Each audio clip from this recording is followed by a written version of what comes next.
Yeah.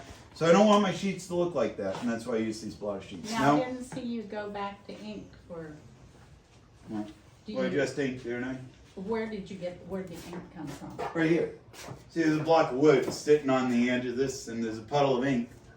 Ink is basically paste. It's artist paint of sort. Sits there, and whenever I feel necessary, I'll pick up more ink. I'll pick it up if I already have too much, because then I'll just start clogging the letters. So as I feel the need to ink, I grab ink. But every time I'm going to step in, I'm going to put ink on the form. And that's the job of the guy called the beater. Yeah. So as he's doing his work, the puller is already setting up his section, and he's grabbing out a sheet of paper. My paper look just like the stuff you guys use, or does this look different? Newsprint. Well, the reason it looks different is mine's moist. Do you moisten the paper before you put it in your modern printing presses? On those desktop printers you have at home. How do they work if you don't moisten the paper? Maybe you need to start moistening it. It'll work better. What do y'all think? Think it'll work better if you moisten it? Yeah, it's not going to work at all. There's at least one smart child in the back of the room, right? Do not do this at home. You ever hear that? Don't try this at home, kids? Yeah, don't try this at home.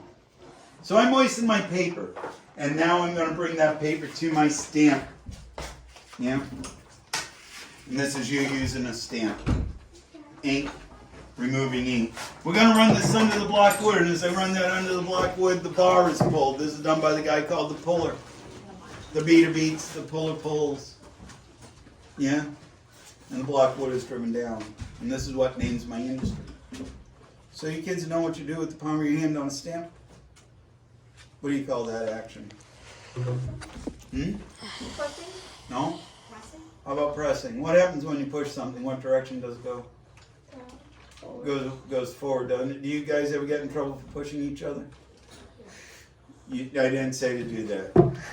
I just said that you will get in trouble if you do it, so don't do that. So here's the thing. When you push things, in what direction does it go? Forward. Forward. Yeah. What's going to happen to your stamp if you push it forward? Not gonna work. It's going to smudge. It's going to smear. This is why we use the P word for pressing. Yeah? We press down. And that's what's happening is I use that bar, the puller pulls, the block wood is driven down, and the pressing action happens. And I'm going to do this twice. So don't blink this time, right? You'll be able to see it, the magic of the press. Right before your very eyes, and this is why we call it the press. Freedom of the press, power of the press. It's all based on what you just witnessed. I run this back out, and as I run this out, if you're lucky, you're going to hear the sound of the power of the press. Y'all ready? This is what it sounds like. Did you hear it? That was it. Because what that was the ink being transferred to the sheet of paper. And it's with this ink transferred that I now have the power to change minds, bend wills, educate, and inform. I also have the power to misrepresent, miseducate, and misinform. If you let me do this to you. But that would be up to you. And the reason you're letting me miseducate and misinform you is because you're unwilling to listen to both sides of a story. Yeah, because you already know you're right, and the other guy's side is going to be wrong no matter what. If this is what you do, how much of the story did you actually get? You get a whole story or half the story? Half the story. If you only have half the story, how can you make an educated decision? Yeah? And that's the thing. Realize if you're only willing to listen to one half of the story, I don't have to tell you the truth, because you're going to believe me. And you're never going to look to find out if what I'm saying is true or not. If this is the case, do you need a free press?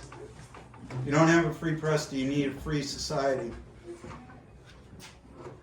So make sure that the news media doesn't control you. Make sure you listen to both sides of the story and you control the news media. This is how democracies and free states work. And that's that. Yeah? And